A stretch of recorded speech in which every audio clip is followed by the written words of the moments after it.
Welcome to A Date with Darkness podcast, where I will be discussing the impact of hurtful and abusive relationships and how to overcome them so that you can move through your pain and get to the kind of healthy relationships you want, need, and deserve. I'm Dr. Natalie Jones. I'm a licensed psychotherapist based in California. While I hope that you find this podcast educational and informational, please note it should not be substituted for treatment with a licensed mental health professional.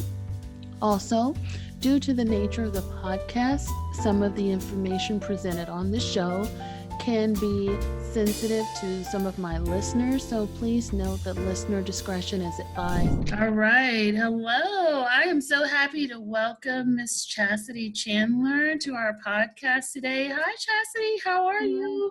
I am good. Okay. So please, without further ado, tell the listeners about you and what you do. Wow. As therapists, we don't talk about ourselves. So I am a licensed mental health counselor.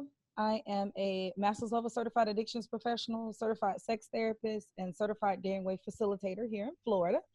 I have a private practice, group practice in Port St. Lucie, and solo practices in Vero Beach and Stewart. So it's like a 3-county area. Wow. What I do is hold the space so individuals can get the help that they need as it relates to, some of those subjects and topics that are more taboo. Wow. Okay. So that's a mouthful of stuff that you do. Goodness gracious. You wear like so many hats. I'm like, okay. Can you tell us about each of those professions that you do? Yes, I have been in the helping field now. This year makes 16 years. Okay. So I've done everything from dependency case management all the way up to teaching undergrad psych at a private university. Mm-hmm. So basically, licensed mental health counselor. So I specialize in mental health. So basic DSM-5 diagnoses. As far as me being a master's level certified addictions professional, I work with individuals with substance use disorders. So whether that be them being in recovery, whether that be them actively using, I worked at every level of care aside from detox over the last 11 years. So a lot of my time has been spent in co-occurring disorders. And certified sex therapist, that's the one that people typically gravitate towards, right? Mm-hmm. And as a certified sex therapist, I just basically hold the space for individuals to explore their sex, sexuality, and their gender. Wow. And what I mean by that is I hold the space for couples, individuals, adolescents, children. Basically, it's just a safe space where they can come and have professional guidance in exploring, who they are, what they enjoy, and how they show up in the world, if that makes sense. That makes perfect sense. And it also sounds like a lot of different hats, but kind of like they might all mesh together very well, actually. Yeah, I think that's the beauty of it. And the last thing I got was my Daring Way certification with Brene Brown. I just became official like 2 days ago. Oh. Really excited about that. And it kind of all does mesh. That's the beauty of it. Yeah. All of my niches or specialty areas kind of mesh because when I'm dealing with individuals with sexual issues as it relates to the DSM-5 and outside of the DSM-5, maybe sexually acting out behaviors, sex addiction, so to speak. I see a lot of co-occurring disorders. Mm-hmm. I see a lot of trauma. I'm also EMDR trained. So I see a lot of trauma and I see a lot of shame and guilt around the thoughts and the desires that they have. So it kind of all marries together. Yes. And so I end up getting a lot of clients who it may be a identified lesbian female who's in recovery, but also having sexual issues with her partner. So rather than her having to go to 3 different therapists to deal with 3 different things, then they'll come to me more so as a one-stop shop because I understand. I love that. Areas. Yeah, I love that. Yeah, and that makes perfect sense. And I'm also a huge fan of Brene Brown and the Daring Way. I know you worked hard for that. That's a lot of work to get that, as well as the others. I know all of the others, especially the sex therapist. I know that's all very hard, and I'm so very amazed and proud of you for doing all that. That's a lot of work that you put into education and training. Tell me about what has driven your passion behind all of that and the work that you do. Oh boy. Well, I fell in love with psychology and sociology in high school, so I already knew that was going to be my major. But I thought I was going to be a lawyer. Life events happened, right? Life events happened, and I saw some tragedy strike within family, and I decided that I'd be of better help as a clinical psychologist or a therapist. And so that kind of just took off from there. And so I stayed the path. I wasn't one of those people that jumped around from degree to degree and major to major. My associates and my bachelor's are both in psychology. My master's is in professional mental health counseling. I was pursuing a doctorate in counseling, education, and supervision with an emphasis in trauma and crisis, but I decided to quit. And basically from there in school, I just fell in love. Every project, every paper, everything that I did for my master's program was connected back to transgender and intersex condition. I kind of fell in love with those two particular topics, or two particular set of concerns, and from there it just kind of took off. I knew then I wanted to be a sex therapist. I've always been comfortable talking about sex. I've been doing in-home parties and education for like 8 to 10 years, but I wanted to get the formal education to back it, and so that I'd have more skills and tools to serve the LGBTQ plus population. Okay. So that's what drove that. Wow, that's amazing. And you and I met on Facebook. And so you're like the girl down the Facebook hall. And so we're in some of the same therapist communities and things like that. And so I put it out there that I needed guests for a podcast, and I knew that you would be perfect because you actually wanted to talk about sexual health, and that's what you're here. And I feel like we actually might even need to do another podcast on the daring way and the trauma around that as well. Absolutely. Because that's almost like a totally different thing that a lot of people don't know about. So a lot of people know about Brene Brown and they know about the books, but they don't know about a daring way. And so I almost feel like that's something I hadn't even thought about, but my brain is always working, and you're triggering it, which is a good thing.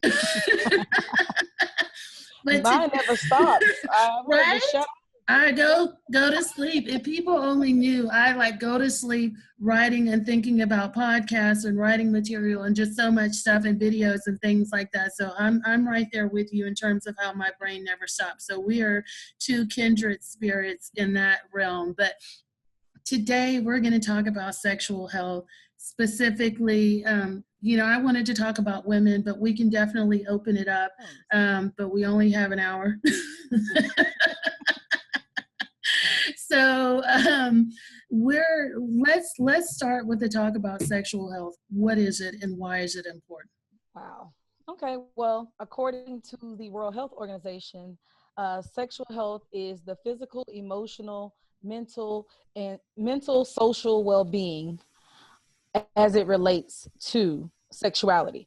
So basically sexual health is just taking a positive, more open-minded and safe approach when it comes to sexuality as a whole. I think a lot of times we think that sexuality is only our sexual orientation, but our sexuality plays a role in how we show up in the world. That's literally what our sexuality is how we show up, how we're seen, and how others see us in the world. So I think it's extremely important. It's a grave component of who we are as a being. I would definitely agree with you. And you and I had talked briefly before about the messages we receive from early on about our sexual health, and I feel like it starts with parenting. It starts with society, from the magazines we read to the programs we watch on TV. Can you talk a little bit about the messages we receive and how they impact our sexual health? Absolutely. I think a lot of times the messaging we received is based on whether our parents, how open our families have been and what their thoughts are around sexuality and sex as it is. Mm-hmm. I try to do a lot of work with parents and people, especially women, on being more open about what their sexual desires are, or what their needs are, or even their thoughts around sex. Mm-hmm. A lot of the clients that I have, sex was never a discussion that happened. I have a couple of clients who their parents just gave them a book and said, read this book and then you'll find out about sex. Or the general message that we send in our sex ed here in the US is that don't have sex. If you do, you're going to get an STI or STD, right? Or you're going to get pregnant. That's the message that we send. And it's such a negative message because sex can be so pleasurable. The thing about it is being safe, right? Being safe and being educated. And our sex education, and I hope no one takes offense, but our sex education in the United States sucks. It sucks really bad. Mm-hmm. It's very generic, and typically the person that's teaching the sex ed is the PE coach, who may or may not know. I had the PE coach as my sex ed teacher. Guilty. I remember it, and I just thought it was awful. She wore a toupee, and it was awful. No shame to people who wear a toupee, but it was awful. It was very dry and just the little book, and I remember that. Yes. Yeah. And then we're teaching it a lot earlier. I think my daughter is in the 5th grade, and I think they've already done it. Wow. So it's being taught a lot earlier. And now the challenge is making sure that they're addressing various sexualities. So the LGBTQ plus conversation comes into play. Yes. There are kids who identify, and there's definitely parents who are in same gender loving relationships. So I love to see how that comes up and how people address it and how people, try to maneuver around it or try to gain an understanding. But yeah, our sex ed needs work. Yeah, it does. And I would have to agree. And I'm just thinking about my own parents and my own upbringing. And I could definitely identify, this is no shade to, my parents or any parents that do this. But, I grew up in a very conservative way. And a lot of people, when they hear sex, they think it's dirty and they don't want their kids to know about it. And I remember even in school, there was a big debate and a big going back and forth in terms of teaching kids about sex in school. And then they were trying to pass out condoms in school, and parents had a fit, and they were like, no way. And they just kind of shut that down. Why is there such a big no, or a big negative connotation to that? What do you? I think a lot of it is culturally. Okay. I think it has to deal with our cultural upbringings, our society in general.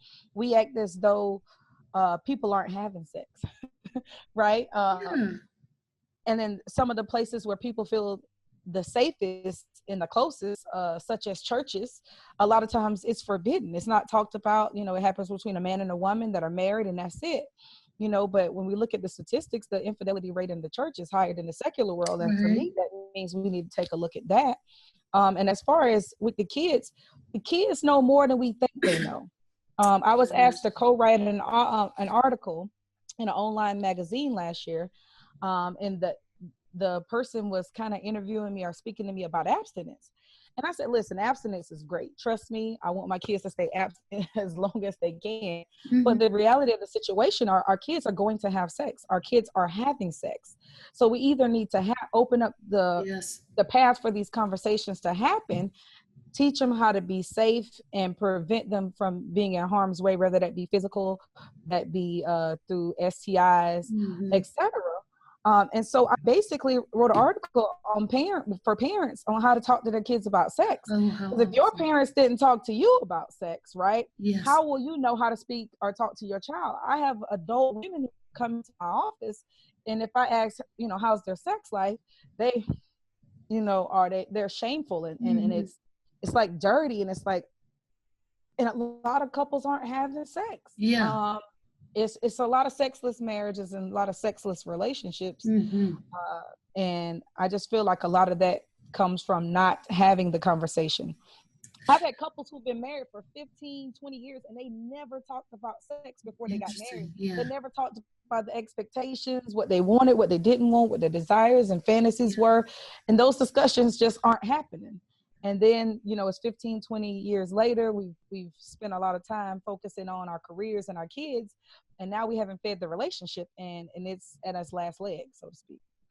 Right. And a couple of things came to mind. Well, several things came to mind. First, you got to send me a link to that article so I can put it in there so the people can read it, because I definitely think that's important, especially if you're teaching people about how to do that. And I definitely think that that's important on how parents can talk to children, because a lot of people don't know. How can we have these conversations? They may feel awkward. And the second thing that came to mind was, do you feel like there's a bias more towards females than there are towards males, as opposed to talking about sex, or as opposed to wanting to have those conversations? Do you feel like there's a big push for females to just be shoved in the closet more, and just we don't do that as women, as opposed to men? Men can have those locker room chats and so on and so forth. I do think it's a double standard. I definitely think it's a double standard. I think even within our own homes, you know, we tend to gravitate towards talking to our sons, right, before we talk to our daughters about sex. And then how we look at if our sons are having sex versus how we look at if our daughters are having sex is treated differently as well. So I do think that there is some push. I do think we try to I want us to stop waiting until a female gets pregnant, or has an STI, or even have their period, right? To start talking about sex. Menses, I'm sorry.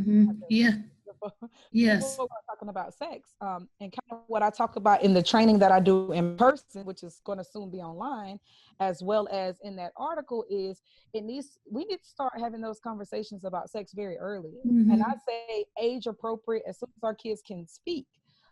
We have to give them the power to know what parts of their body are, not nicknames, not wee and all of this. No, that's a penis, that's a vagina, those are testes, that's breasts, right? We have to empower our kids to be able to tell us, right, if someone's touching them inappropriately, and for them to know what the proper name of their body parts are as well, because I won't even get into that because that's a whole nother, podcast. But so we're, you know, that simple as that is talking to your kids about sex. You know, telling them what their body parts are and how they shouldn't be touched without their consent. You know, teaching consent at a very early age. That way, when things, if they pop off or do happen, our kids feel empowered. You know, Mom, so-and-so touched my breast and I didn't like it, and you know, I want to do something about it. And it's like, okay.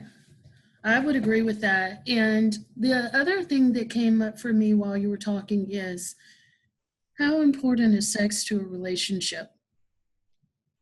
I think that really depends on the relationship. Okay. You have some people who sex isn't important at all. And then you have others who it's extremely important. And I think that's all about getting to know your partner. I think that's all about getting to know yourself. Just being honest, you know, and intimacy is a really important part of a relationship. And I think sometimes intimacy and sex are confused. They're not the same thing. What are they? Can you break that down for our listeners who may be confused? Well, there's sex, the act, which is, you know, penile, vaginal penetration, anal penetration, oral sex. You know, there's other things you can do and bring it to that. And then there's intimacy. Intimacy is just, it's kind of like a close emotional bond that you have. Like I'm intimate with my friends, but I don't have sex with my friends, if that makes sense. That's a good example of how I normally say it to my couples. But that could be holding hands, that could be caressing each other, that could be giving each other kisses, that could be, you know, your wife's in the kitchen cooking dinner and you walk by and you rub her butt. You know, it could be, intimacy is defined by the person.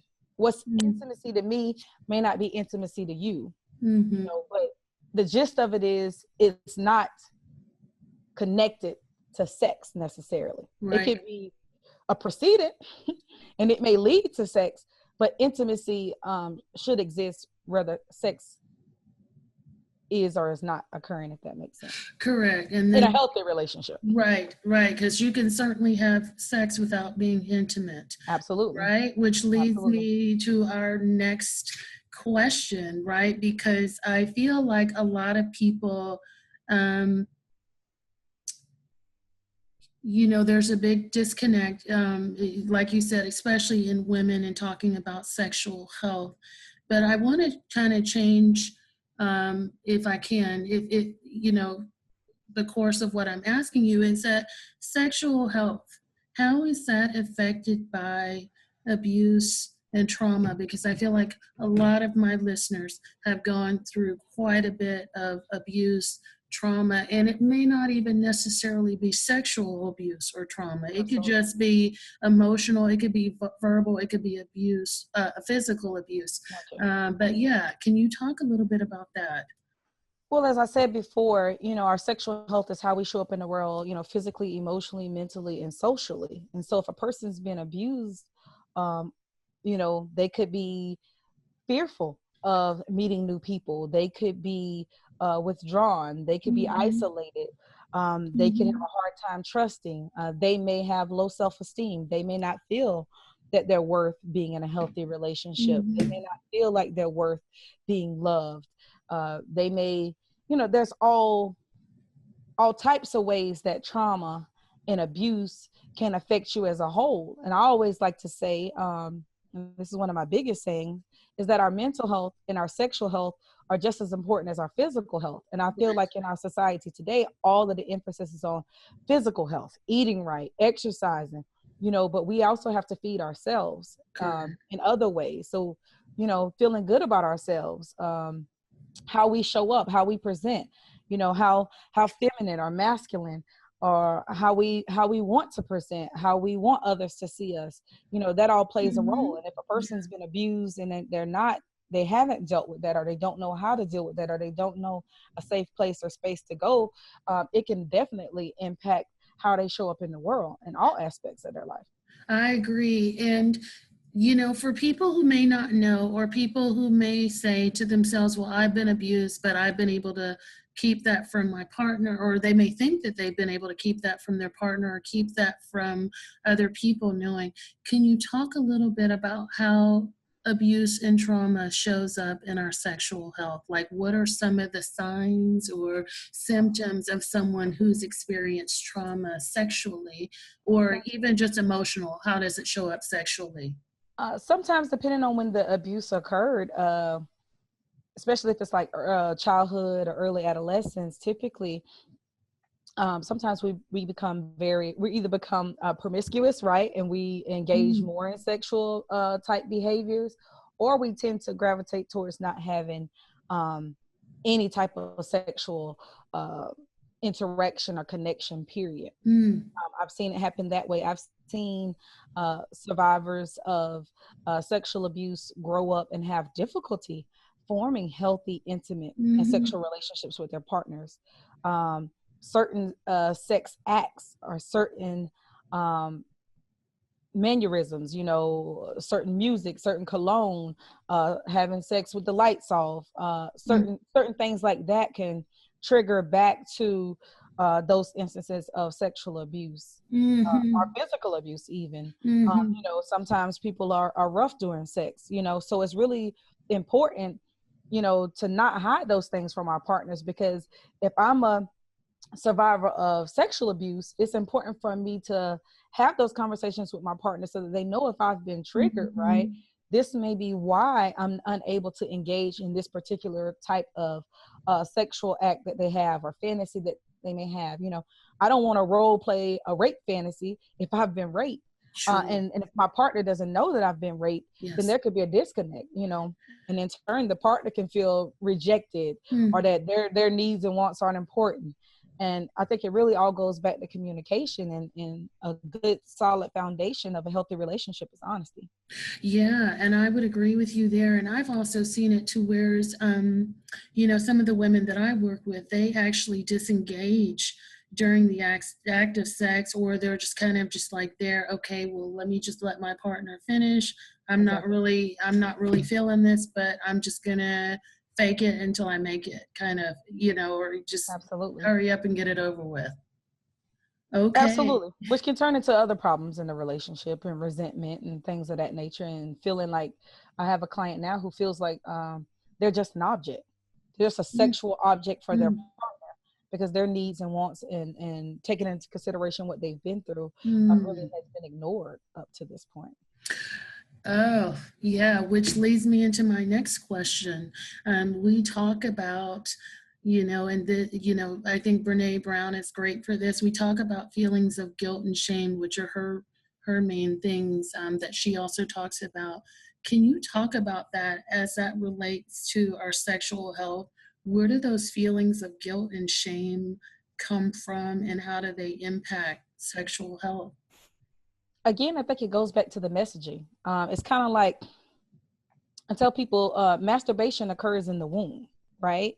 So masturbation is a normal part of life. So when we see our kids, touching themselves or feeling on themselves, how we respond to that can completely shape how our kids see themselves as a sexual being as they grow older. So it's really important. What I told my son is, that's not something you do in front of people. You don't do that in front of mommy. You don't do that in front of sissy. You do that on your own time in private, right? It's really important. I don't say, oh, don't touch yourself. That's bad. You don't do that. I mean, we're adults. They're kids. But when you touch yourself and it feels good, we tend to do it again. It's just a natural part of who we are. It's a part of our sexual development. It's completely normal. But how we respond to that can completely shape that person's viewpoint. I know adults who've never masturbated because they've always been told touching yourself is nasty. You shouldn't do it. If you don't know how to please yourself, if you don't know those intricate parts of your body, how are you going to help your partner be able to help you achieve sexual satisfaction? Right. I think the way that we look at sex now compared to how we used to look at it before as just this thing that we use for reproduction, we now understand that sexual pleasure should be awarded to all who desire to have it, especially when consent is in play, if that makes sense. Can you talk a little bit, and I want to back up a little bit because I'm assuming that people in my audience know what feelings of guilt and shame are, and I don't necessarily know that people understand what those feelings are or what they're like. They just may know that they feel a certain type of way, but they don't necessarily know what those are. Can you talk about what feelings of guilt and shame are? Yes. Shame is when we feel, you almost make me want to pull out my damn weight belt. Because I want to give the Brene definition. Shame, as it comes to sex and being a sexual being, like right now, some people might be listening to this and they may feel shameful. Like I'm doing something wrong because I'm listening to this, or I'm doing something wrong because I'm listening to this and I'm actually enjoying this conversation. I'm actually intrigued about what's going on. And then it's like, well, if people knew I was watching this or I was listening to this and that this excited me or it caught my interest, what would they think of me? Right? So shame is more of how we feel about how others would feel about what we're doing. Okay. That's my layman definition of that. Good. And then guilt is, people, it's our society sees it as okay for males to go out and have multiple sexual partners. There's no real big negative connotation on that. But if a female or a female identified person wants to go out and have sex with multiple partners, there's a whole another side to that. Well, I always tell my friends, my clients, my customers, if you're being safe about it, it's consensual. If you don't feel bad about it the next day, meaning like, oh, I shouldn't have done that. I know better than that. I'm supposed to wait until I'm married, or I'm supposed to wait until and only have sex with my partner, or I'm married, I shouldn't be masturbating.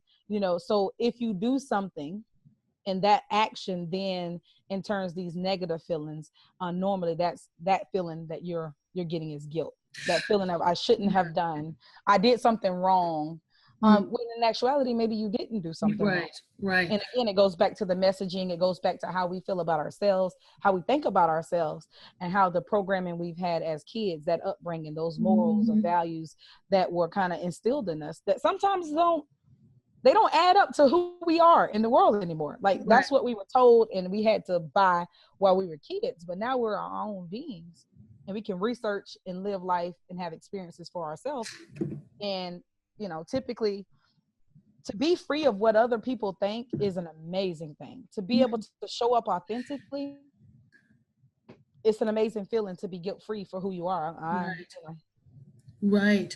And I think feelings of guilt and shame contribute to us suppressing what our sexual needs are, what our sexual desires, what our fantasies are. When we have that, how does sexual suppression affect our overall well-being and from your perspective? I have this thing, I didn't coin it, but I always say, I can go into any job and I can look around and I can tell you who is sexually frustrated, meaning the person that is not having sexual release. I see irritability, easily irritated, very snappy, sometimes just all out unhappy, no real reason, right? But suppressing our sexual needs can show up in other ways. It's kind of like an addiction is an addiction is an addiction is an addiction, right? So if I'm addicted to crack cocaine, but I say, okay, well, I'm not going to use crack cocaine today. I'm just going to use alcohol, and that's okay because that's not my drug of choice. It can show up in other ways. And if we forbid, a lot of times when we forbid certain sexual behaviors or sex taken off the table, it tends to make people want it even more. But a lot of times when I see people suppressing their sexual needs, it typically has something to do with their sexuality, right? Or fantasies and desires is what I see a lot. Or if they're stuck in a marriage and in their minds or in their belief system, I have to stay in this marriage no matter what, they can be completely unhappy, not just sexually. I mean, it could be a very abusive, a very detrimental and unhealthy situation. But because they feel the need to stay in this marriage for their kids or their family, you'll also sometimes see the suppression of the sexual needs happen as well. Wow. Okay. Now you have me wanting to like take a look at people and be like, they're sexually frustrated. Yes, girl, you're sexually frustrated. You need to take care of that. Let's see. There are a lot of statistics out there that say that there's more women who are sexually unsatisfied in their relationships or they are sexually violated. And I don't, whenever I see statistics, I'm like, okay, who did that and where are they getting those numbers from? So it's not like I put a lot of credibility into it, but I do know from the folks that I work with that there are a lot of women, and maybe women are just more expressive about it than men, what have you. But why do you feel like women are more sexually unsatisfied? I think I saw something the other day where it was like 96 or 98% of women do not even have an orgasm during sexual activity with their partner. Yeah, well, to the latter part, only 1 out of 4 women actually have orgasms vaginally. So most of us need extra stimulation. We need some sort of clitoral stimulation, some other sensation. I say during sex, every part of your body that's available should be in use. The more stimulation, the better for most women. Go ahead. You had a question. Yeah, I'm just wondering if you think there's something going on with women specifically where they're not being satisfied. Are we not talking? Okay. We don't talk. We don't ask. As Renee says, we have to ask for what we want. I think a lot of times we typically don't share that we're not being sexually satisfied. You have a lot of women who fake orgasms, which is a true disservice to themselves, because if your partner thinks that they're pleasing you, then they're not going to change anything that they're doing. then you have a lot of women who maybe have never explored other sexual things, you know, because oh, this is so taboo, or this is off limits. I can only have sex missionary and doggy style, and like that's all that there is, you know, in the world. I think it boils down to communication. Just like any other aspect of the relationship, if we're not seeing eye to eye, or I'm not being pleased, if there's things that I know can help my partner help me get there, then that's my duty, right, to ask for what I want. You know, babe, I want more of that. Or when you're right there, like that's that spot, right? Spend time, you know, take more time to get to know each other. Foreplay is extremely important in a healthy sex life. You know, sometimes we need to warm up. And then you also have to look at, you know, when we come into our sexual peak versus when our male counterparts come into their sexual peak. Men typically come into their sexual peak earlier in life, you know, 20s. And we come into our sexual peak later in life. I get a lot of couples who've been married 50, 55 years, and now the male partner has health issues and on medication for some of that, which impacts his ability to have an erection or maintain an erection. But she still has high sexual desires. So she's masturbating, or she's using toys, or they're bringing toys into the bedroom. But then it changes the dynamic of the relationship. You know, at that age, sometimes it's more important to have that intimacy. But then you have the male counterpart feels like they're less than a man because they cannot provide that part, you know, to their partner. They can no longer fulfill those sexual needs, and bringing in aids and things of that nature sometimes becomes, you know, kind of embarrassing. It becomes an issue. But I think it all goes back to communication. I think the biggest issues we have in relationships can all be solved with assertive communication. Not like, oh, did you finish already? That sucked. You know, but, you know, seeing a sex therapist, seeing a sex educator, seeing somebody where you can implement new techniques that can help your partner last longer, or can help you achieve more sexual satisfaction, trying different positions, like being open-minded in the bedroom, but definitely verbalizing. A person can't fix something that they don't know is broken, if that makes sense. It does. And I guess I want to back up a little bit and say, why are we not talking? Why are women not communicating? What is getting in the way of us talking about what we need in the bedroom? I'm not going to say that it's all women. Right. Sure. Yeah. Sure. I know that I don't want to generalize. Yeah. But I think a lot of times it has to deal with, sometimes we don't want to lose our partner, or we don't want to make our partner feel bad. A man's pride. And I'm saying a man's pride, but you know, there's women that are with women who also aren't satisfied, who are also having sexless relationships, because I see same gender loving couples as well. So I think sometimes people don't know how to express that they're not being sexually satisfied, or for fear of what the ramifications may be if I tell my partner that I'm not sexually satisfied. Or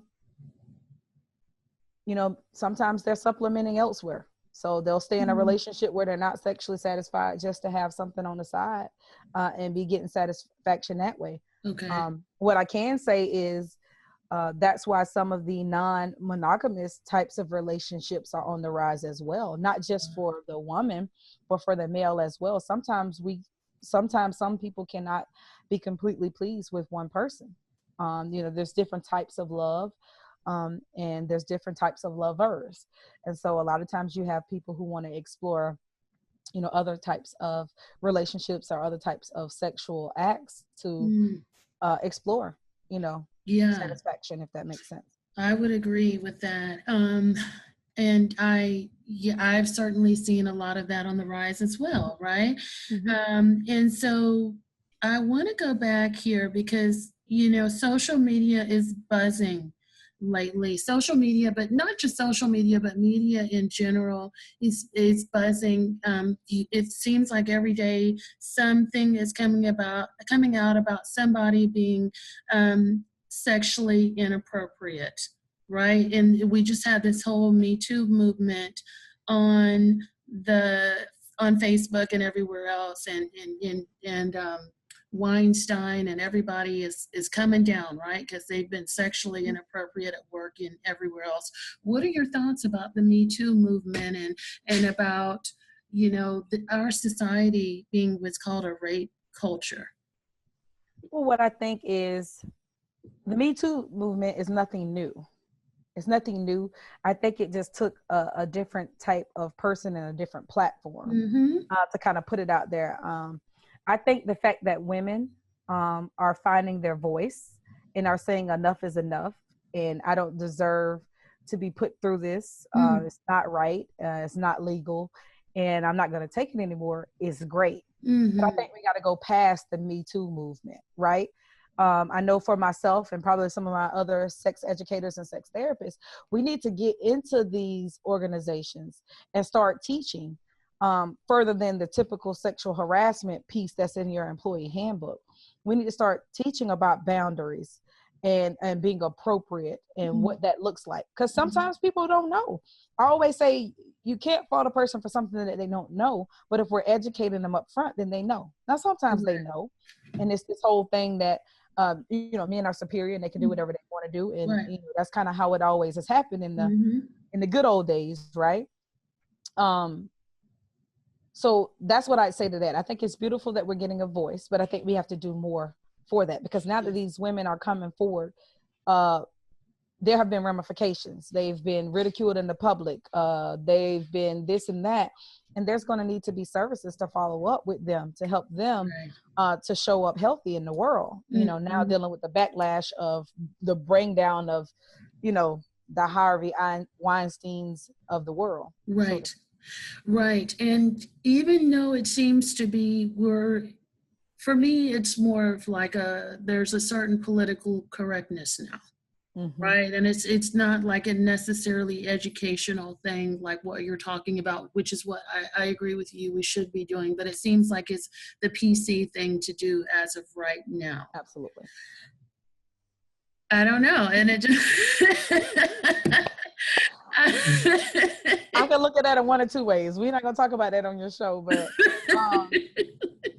I agree. I definitely agree. I do believe that there's a large political undertone to what it's turned into. Right. I don't want people to live in fear, but also we should all know how to behave and be respectful of everybody's space. Sure. And their rights. Right. And I think the whole rape culture, it's like, okay, I can wear a skirt and a coworker can wear a skirt, but if my skirt fits me differently, then I got to go home and change. Yeah. But their skirt, since their body is shaped different, then they don't. Right. And then it's like we overly sexualize everything. It's like the dance team down here in South Florida where the pictures were online and people were like, oh, men are going to be looking at these kids as sexualizing these kids. No, if you look at a child, regardless of how they're dressed, and you think of them as being sexual, then there's something wrong with you and your thought process, not what that child has on. Sure. And the whole, she asked for it because she was wearing that. I have the right to wear whatever I want to wear. And that doesn't give anybody the right to touch me or violate me, in that way. So I think this whole blaming the victim thing, we really got to stop. Slut shaming, we really got to stop. Yeah. None of that is right. None of that is right. And we really can't justify it being right. And also want to make sure that we understand that these things do happen to men as well. It's just less reported. Men are not, trust me, I know, because I have lots of men who have been victims of sexual abuse, whether it be male on male or male on female, and they're affected by it. They're affected by it, and it shows up in their relationships. So I just want to make sure I put that out there, that it's true. Not just a female thing.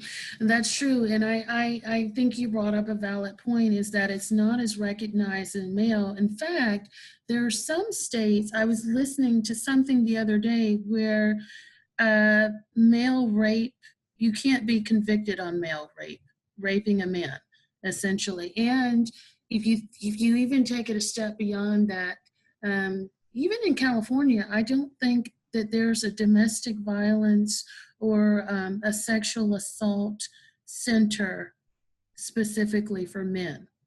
It's very hard for men to find help. as victims of domestic violence Yeah. or sexual violence. Most of the shelters are for women and children. Right. I think that's something that we got to take a look at as well. Yeah. I know someone who was raped, and as a result of him being raped, a child was born, and he's never going to tell that story to anybody because, man up, man, she took it. What you complaining about it for? It's a double standard. Yeah. It's a big double standard. It goes back to the teachers having sex with the kids, right? We look at the male students who have sex with the female teachers, and we're like, oh, she's too pretty to go to jail. But then when it's a flip side and the male teachers having sex with the female student, then we want to lock them up and throw them under the jail. I think we gotta stop these double standards, and we got to treat everybody equally. And inappropriate behavior is inappropriate behavior, no matter who is doing it. I agree. And I also feel like Hollywood plays a part in sex, how we look at sex and what we think sex is supposed to be. You can blame it on Lifetime movies or whatever, but I feel like Hollywood portrays sex as like we're supposed to be glowing. We fall in bed with this man, and it's this wonderful, magical thing that happens in slow motion, right? Yeah. And the funny thing is, and I guess it's not really funny, but I feel like most of the people that I talk to, that's how they learn about sex, is on TV or from a movie or from a magazine or from a book or from some sort of media platform. Yeah. And as opposed from talking about it with parents or whatever, maybe you learn about it from the playground, from talking with your girls or whatever. And so said that they did X, Y, and Z with some guy or some person or whatever. But going back to discussions about sexual health, because people are not talking about it, how can we start to have these conversations with our partners? Like, what are some things we can do, or how can we start to facilitate these conversations? Because there's so many people that feel awkward around it. Absolutely. How can we do this? I do a lot of premarital counseling, and we talk about it. Okay. I have an assessment that comes as part of my intake packet because I am a sex therapist. Part of that assessment, I assess for sexual dysfunctions or sexual needs there. A person may not have called me for that, but if I see a red flag on my assessment, then I know to address it. But I do that from a clinical perspective by holding a sex positive environment. Right. People come here already knowing that there's nothing off limits and that they can talk to me about that. So I think one thing we could do is to have these candid conversations, which we will be having, have these candid conversations in a way that's shame and guilt free. Yeah. And the only way to do that is for us to start breaking the stigma associated with sexual health and sex in general. We're all sexual beings. People gonna have sex, whether they're having it by themselves, with a partner, or in their head. It's happening, right? So I think normalizing the fact that we are sexual beings, we're sexual people in nature, and we're gonna want to have sex. I had somebody call me, or I spoke with yesterday, who has an adult who is emotionally challenged, but she wants to have sex, and she's going out of her way and taking steps to try to figure out how we can do that in a safe manner for this person. Yes. Because even though she is emotionally or intellectually delayed, right, or has some needs of care there, she still wants to have sex. She's experienced it, she likes it, and she's seeking it. So we got to try to do that in a safe way where she's not going to be put in harm's way, and educate her on how to go about doing it. So I think the only way to stop it is to talk about it. The only way to do is like Nike, just do it, right? Let's start talking about it. Let's have those conversations. I think we'll be in a better place if we did. I would have to agree with you. And I also think that Hollywood portrays it as magical and just you're just supposed to know. But I think that with talking about it, there's a humanness in talking about it and understanding a person and listening to a person. But I also think that people are afraid of being awkward or being like even instructional. Like step by step, okay, this is what I like, this is what you like, let's learn about it, let's try it, and let's practice it until we get it right, or until we get it to the way that we want it and it feels great for everybody involved. And I would say, part of it is accepting that things in the beginning are not going to be like what you see. It might be a little bit awkward, right? It might be a little bit intimidating. It might be a little bit scary. It might be a little bit less beautiful than you fantasized it in your mind. But in order for you to get it right and to have a deeper appreciation, it might need to be clunky for a minute, and it might need to be not so beautiful. Yeah. It's like that awkward moment in the movie when you go to get the kiss and both of y'all like bump heads. Yeah. Right. Those things really happen. It does. But I think it takes a grave level of vulnerability. Yes. Right. It takes you showing up and being vulnerable. Yes. But again, we cannot have the intimacy and the connection. We are hardwired for connection. This is my Bernays stuff. Sorry. Yes. We're hardwired for connection, right? So right. in order for us to have the relationships that we want, we have to be vulnerable. It's always going to be a risk. Mm-hmm. What I can tell you is if you're not being vulnerable and you're not taking that risk, you probably won't ever have those needs be met by your partner. Yes. So let me ask you this. If you are in a relationship with a partner and you're being vulnerable and you're asking questions and you're trying to explore with your partner and your partner is shutting it down, meaning that they don't want to have those discussions with you, or they only want to do sex the way that they want to, they're not open to exploring or understanding your needs, what can we do? Well, there's several things you could do. A lot of times I see people, they'll, be reaching out to counselors for, I see a lot of people come see me, they find me specifically so that they can address their sexual concerns. They could be coming for something pertaining to them as a couple, but trying to learn skills and tools, maybe even that they can do and implement on their own. Mm-hmm. And I think just like anything else, if your partner's not on board, it could be very difficult. It could be very painful. And a lot of times people lose hope and insight. Some people have lost relationships over the inability to want to compromise or try something new sexually. But when I was doing a lot of groups with males, what I always say is, I don't know a woman alive, right, that would want you to cheat on her because she's not doing X, Y, and Z. Have you asked her? Oh, no, she's a good girl. She never go for that. You never really know. At my parties, the quiet one is always the one who buys the most, right? They have the most questions. Yeah. So you can't judge a book by its cover. Okay. But I really think putting yourself out there, being vulnerable, if they continue to shut it down, then you have to make a decision. Mm-hmm. I'm telling you what I need and you're not willing to meet that need. So am I going to be able to meet that need on my own and make adjustments on my side and see how I feel? Mm-hmm. Or is this really a healthy relationship? Mm-hmm. Not just from the sexual piece, but if I'm coming to you and I'm telling you that I'm hurting in this area, and you're not taking that into consideration, then we have to figure out what you want to do, as a partner. But I would strongly suggest seeing a qualified professional to help with that. That's awesome. Yeah, I like that answer, and recognizing what your needs are and not being able to talk about it and not shutting yourself down, because there's so many people that shut themselves down in order to appease the person that they're with. I see that a lot of narcissistic relationships. Absolutely. They're trying to appease that partner. They're being quiet. They're not happy, but they're just kind of sticking it out and being very resentful of it. Mm-hmm. Okay, so we're getting close to the end. I'm so sad about that. It's okay, I'll come back. What are some resources that you can suggest? And I'm so happy to hear that you're willing to come back. What are some resources that you can suggest for people out there that are having these issues, that want to be able to open up and talk about sexual health, that may be going through some stuff around Me Too, whatever you suggest around this conversation? What I'd say is you can always search your area for a qualified professional.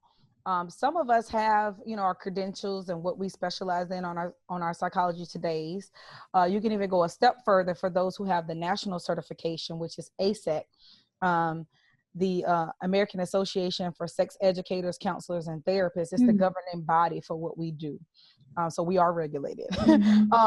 But you could go on ASEC and search for an ASEC approved therapist or counselor in your area, right? Somebody just put a bug in my ear, and I got to get on with my sexpert friends and see what we can do. But I'd love to have a directory, right? To come up with a directory, right, for sex educators and sex therapists and counselors, and possibly even sex addiction counselors. That's a controversial topic within our field anyway. Yes. As ASEC doesn't recognize sex addiction, but have a list of a safe list where people can go, and it's only qualified individuals. Right. I think there's one that exists. Can't think of it right off the top of my head right now, but I'll make sure I get that to you. Definitely. But ASEC would be a great one, and then looking at the credentials on psychology. Right. And then even those that have counselors, I would encourage, because I don't do what you do in terms of sex therapy, but I do work a lot with pedophiles and people that, you know, because I work a lot with sex offenders. And so there's that opposite end of the spectrum. But I also think that you should be, even if it's not a sex therapist per se, I'm not trying to step on anybody's toes, but just, you know, being able to open up and talk about it with your own therapist. And then it, you know, there's some therapists that shy away and they're just like, I don't do it. I'm not going to have that conversation. But I definitely agree. That's where you guys, the professionals, will come in. But just being able to talk about it with somebody, even then, I'd like that idea. I have a training for other clinicians and practitioners on how to create a sex positive environment. Sure. I think a lot of times when we're not able to talk about sex and open up about sex, that's our own stuff. Okay. And if we let our own stuff get in the way of being able to help our client, I definitely want you to refer out if you're completely uncomfortable. But you can take a look at why every time a client brings up sex, I cringe, or why everybody your clients can see that, they can feel that, and it makes them feel like they can't be 100% authentic about what's going on. Sure. So definitely learn how to create a sex positive environment, and have a list of people you can refer to who are maybe a little bit more credible, maybe a little bit more experienced, and maybe a little bit more open about exploring that area. I like that. Any other resources that you can suggest? Books, workbooks, or anything? Oh, there's tons of books. Esther Pearl. There's oh man, I got so many books. Well, I can't think right now. Dating in Captivity. I like that. Oh, there's a set of books from this guy I have. Oh man, I cannot think of it right this minute, but I'll make sure I get it to you so you can put it into your community. I love it. Yeah. Digital resources. There's tons of literature out there. There's tons of books out there as well. Okay. That could help. Absolutely. Right. And I'll definitely make sure I link people back to you. Speaking of linking back to you, I'm sure people are going to love it. I'm intrigued by it. I've learned so much from this conversation, and I feel like I'm a sponge absorbing everything that you're talking about. How can people connect with you, find you, follow you, or whatever you want them to do? Yeah. Well, you can follow me on, I'm new to Instagram, but I'm on Instagram at Chaz for Change. That's my Instagram and my Twitter. You can find me on Facebook, preferably not the Chasity Chandler, because that's my personal, but Chasity Chandler, LMHC, MCAP, CST is my professional or fan page. Feel free to follow that. Center for Sexual Health and Wellness, LLC. Our Center for Sexual Health and Wellness, PSL, are my two business pages. You can always look me up on my website, www.centerforsexualhealthandwellness.com. Okay. Call me, 772-208-7834. Call or text me. Email me at chandlercounseling@gmail.com. Okay. Any of those avenues, you can Google me. I'm sure I'll pop up, hopefully. That sounds great. And I'll definitely make sure I link all of those back to you. And just to clarify, are you only doing counseling, or are you doing counseling and coaching and others? Like, are you doing any other things as well? Absolutely. I do relationship and intimacy coaching. Okay. And I also do authenticity coaching. That's my my newest niche, and my target for that is other professionals and business owners, because I feel like it's very important for us to show up authentically in all areas and arenas in our life. So. Okay. And so just for the audience to know, you can do this for people who are not in the same state for you, right? The coaching. I could do the relationship and intimacy coaching across state lines. I cannot do the therapy across state lines. Okay. Very good. And I think just one more second more, if you can explain the difference with the coaching, like what that looks like, in case people do want to connect with you and see what that's about. So the therapy piece is based on theory, Yeah. heavily based on theory. It's a part of my clinical licensure. Yeah. My coaching is more of a laid back style. It's based on your goals and what you want to achieve in your relationship or as an individual. Mm-hmm.